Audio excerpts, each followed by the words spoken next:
Welcome back to Straight Talk No Chaser, where we sip truth and pour it straight. Last week we cracked it open and asked, are men truly living in their homes or just camping there? That one lit up comments tonight.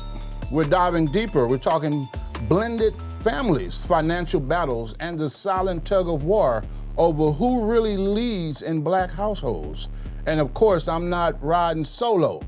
The crew is back in the building. The professor himself, Sheldon T. Nunn. None better, none kinder, none finer than I, seeking the truth so that I may let you know. Also, we got Madam Dee back in the building. Good morning. It's good to be here. Also, the wonderful Miss Debbie. Absolutely. I love to talk about it. All right, let's pour up the facts. Here are the receipts. Nearly 70% of black children are being raised in single-parent homes, mostly female-led. For every 100 employed black women, there are only 51 employed black men available in the dating pool. In major cities like Atlanta and Houston, black women are out-earning black men by 20 to 30%. BET survey, 59% of black men say they feel less respected at home compared to their fathers, while 72% of black women say they feel overworked and unsupported. Those aren't just stats. That's the climate we're living in. Panel, what's your reaction? I gotta say, it really boils down to economics because historically, when you look at the roles that were clearly defined for the family, the husband went out and he did the hunting. He brought back food for the family, provided for the family. The wife stayed home and took care of the children. With these ever-changing economic times where there are fewer and fewer men in the workplace and more women outperforming men economically or financially, you're beginning to see that shift because even though women have progressed and have made great strides in the corporate America world and the job market, they still look upon that man for the basic security of protection. So if she's outperforming him and he's underperforming, then obviously there's going to be, well, I make more money than you do. So that gives me more authority or more say. And you're starting to hear that more and more, and you have to ask yourself, what changed whereby women are no longer looking to the man for that security that they once held near and dear? Right. And you know why I think that's happening? Because, I thought about it, between segments and men, and I'm just talking about leading by example. They don't cut their grass no more. They pay somebody. So therefore the family really can't go out there to help with things. But the woman, she doesn't really have anyone to wash the clothes, make the bed, cook the food. Cook the food, go buy the food, go up and down the aisles, drag it to the car. Oh, we can blow our horn and you come out, but you don't change your oil. You don't put no gas in the car. Yes. So yeah, I could see how things could shift. And the woman is feeling empowered that, look, hey, I'm basically running it. I don't think it's all about money. So in other words, I can no longer depend on you. Absolutely. Absolutely, because I'm not used to putting gas in my car. Last night I had to get gas. I don't like that. I'm not used to it. I like for my car to have gas in it, not put in there by me. Well, I'm just telling you what I like. But even with that, I think we talked about situations whereby a man sees a woman putting gas in her car and he offers to do it for her. And she looks at him and backs away, which is just another indication for that loss of respect maybe for the black man overall. I mean, so it's systemic across the board and more prevalent in the household because you do have more and more women openly and notoriously operating alone. Right. Well, are you putting gas in my car because you want my phone number, or are you putting gas in my car because I'm a lady? He offered. But once they get the pumping, Once they get the pumping and the numbers start rolling, Yes. sometimes the conversation leads to, are you married? You say no. Well, you think me and you can go out sometime? No. Well, you're still in control of the situation. Oh, You true. haven't given out any information because you can say, "Hey, I'm married," or "I'm in a relationship," but the fact that you see fewer and fewer men offering to do those things that Right. traditionally Because held. women say no. Some men do it just to be nice, just being a gentleman, seeing a woman pumping her gas. Some men would just ask with no intentions, nothing, just to pump your gas. Absolutely. But it's so much going on that we guard it because there's so much going on, and they always have an agenda, and they always up to something. Till we automatically believe that no, I got this myself. I don't need you to do it because I feel like you're up to something. You're trying to get something from me. So that's why it's like that. We mostly be guarded all the time. But, Right. But you hear more and more women say, "I don't need a man." Oh, Nah, that's not true. See- Any woman that say that, no. well, no, wait a minute. Some of them probably might not need one, but and I don't know how you live through life not needing a man or somebody. I need somebody, Everybody needs somebody. somebody to come do things for me. Now, maybe they be saying, I don't need a man that's going to bring me bull crap. I don't need a man that's going to take me through unnecessary drama. I don't need a man with toxicity. I don't want that. But, I want a man that's going to be there to protect me and provide for me and But see support me. You're right, but think about it. That with that's what women look to men to do. Right. Your mama, your daddy, my mama, everybody's mom and daddy who grew up with a dad in the house looked to that man. The man had the ultimate say. What did your daddy say? Right. You don't hear that anymore. Right. You know, and you hear a lot more of, well, I make more money than you do, so what I say goes. You're hearing that more and more and more, which does what? It demeans the manhood. It Right. demeans how a man feels about himself. Right. Because he's been the breadwinner. He's been large and in charge financially. Bring my check home to my wife. Right. We don't do that anymore. No, and another thing, men, I think after talking last week, I feel like on a lot of situations, men don't speak up. I think that when you have conflicts in your house, you should not discuss things in the front of your children or someone. You should never talk about your man and tell your friends how sorry he is. And so I think a lot of it has to do on both ways, that the man may not be wearing the pants in the house anymore because he just don't want to go through those things. Like we talked about, you got your grown children there, and if somebody want to come stay with us, we're supposed to talk together. Is it okay? And you can say, well, how long is your sister going to be here? Well, my sister going to be here as long as she need to. No, it don't work like that. We're a team. So when you belittle and you keep making a man feel less than, no, he don't care about the pants. Disregarding his feelings. Yeah, he just want to take a bath, get something to eat, and Which is why he ultimately does what? Cheat. cheat.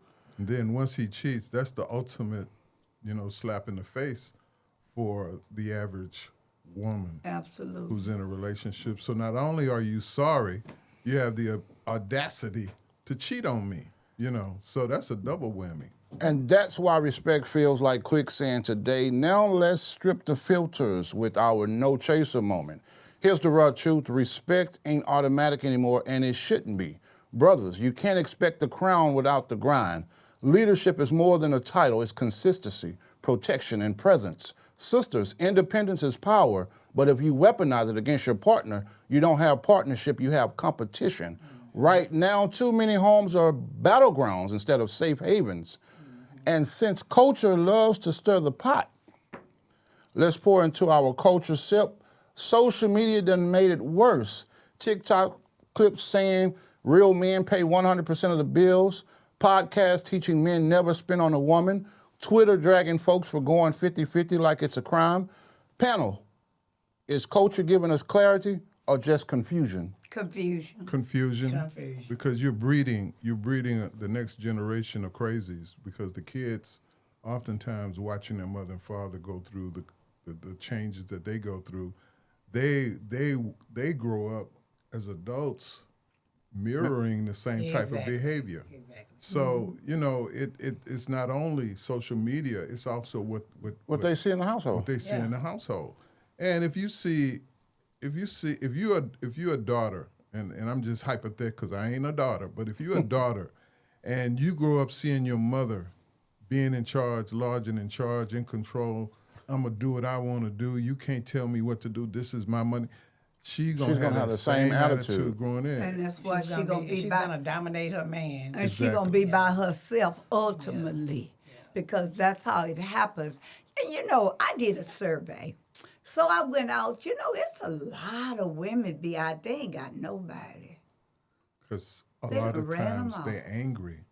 They're still angry. But you used to didn't see that. You always saw the couples. Right. It was always couples. It haven't been like that in a long time. It hasn't been, and I think because what happened is when your mate lose respect for you, you go out and you find respect. Right. And you find more and more older individuals getting divorces now. But you also have those ones that's still married, but have that chick on the side or that dude on the side. In the nightclub scene, we see it all the time. Yeah. Somebody married, but then you see them coupled up with this whole other person, and you're like, okay, what's going on in their world? So what is that? He get what he need. Getting what his needs. He get what he need, and you gotta know that. Okay, so when you marry someone, I feel as though you always dating them. I feel as though you're always entertaining them, and you have to learn that you can get upset, but it's your choice of words. If you didn't bring the garbage can out and the garbage truck ran and the trash is there, just go pour some bleach in it. Don't call him sorry. Don't call him low down. Because when kids and people hear you talk like that, he is not wearing the pants in his house, because normally my father would have said, you need to get out there and take it out.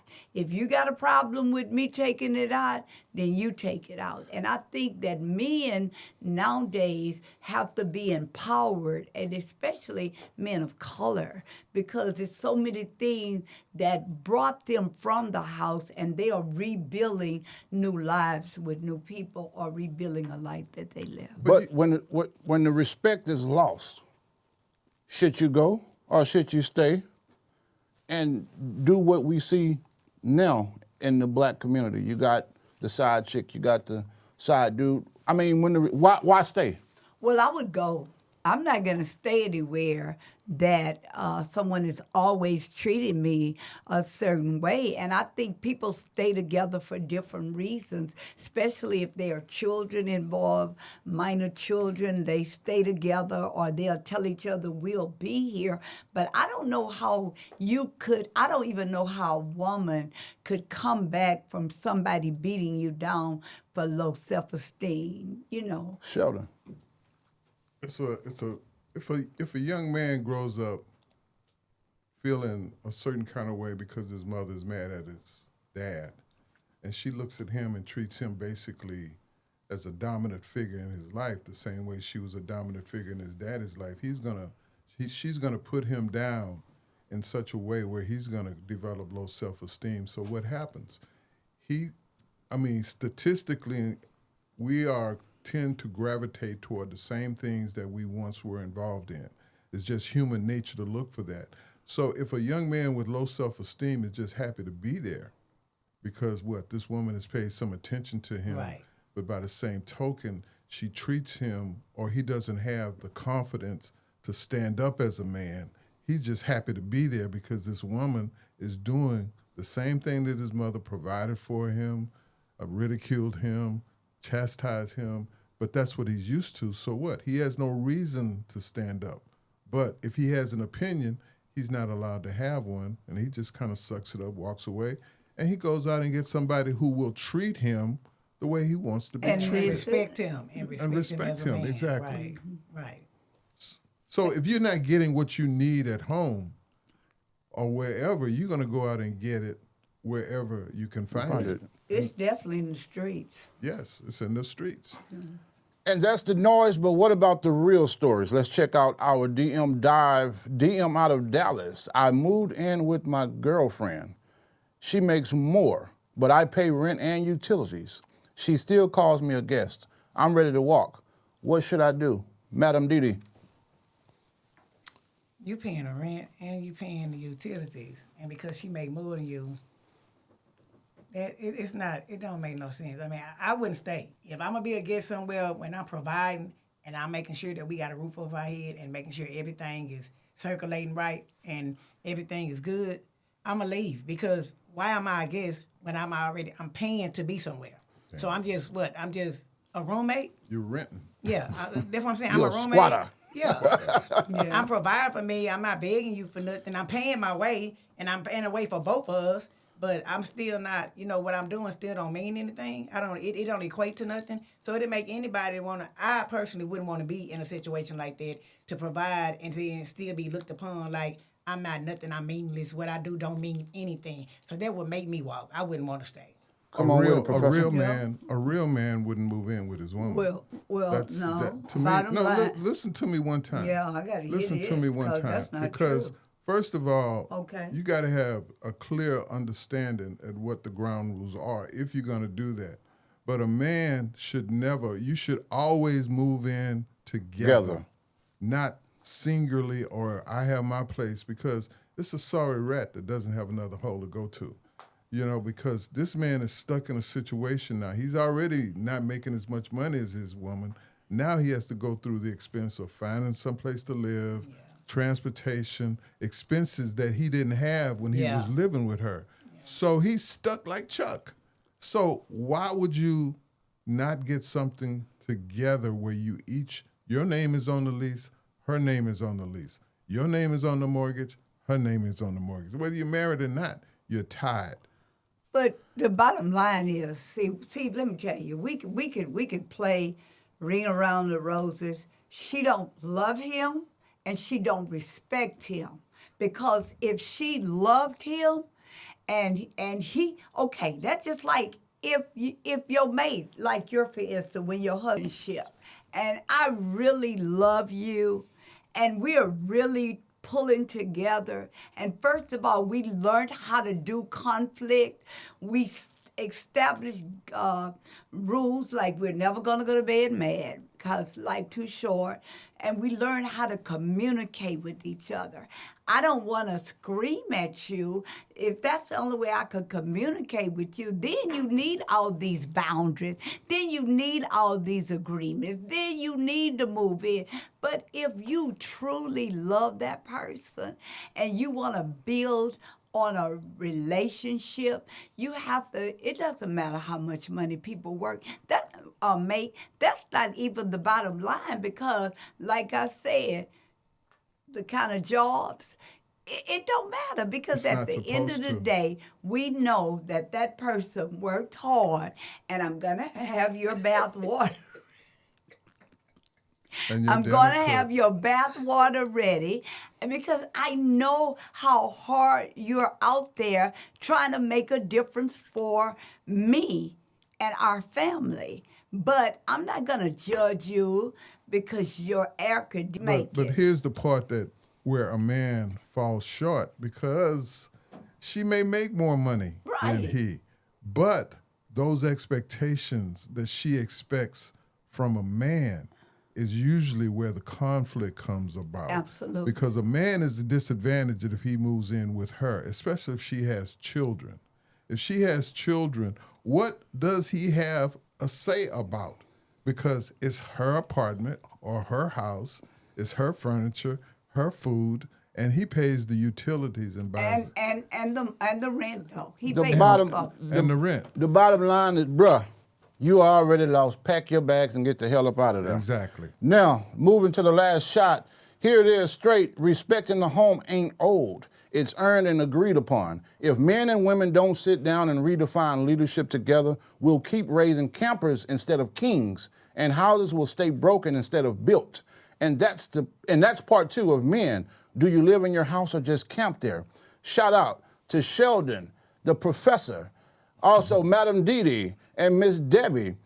But don't go too far. Next week, we're unpacking shades of division, why black on black racism exists, colorism, classism, crabs in the barrel. We're talking about why the sharpest cuts sometimes come from our own. Trust me, you don't want to miss that one. And guess what? We're out.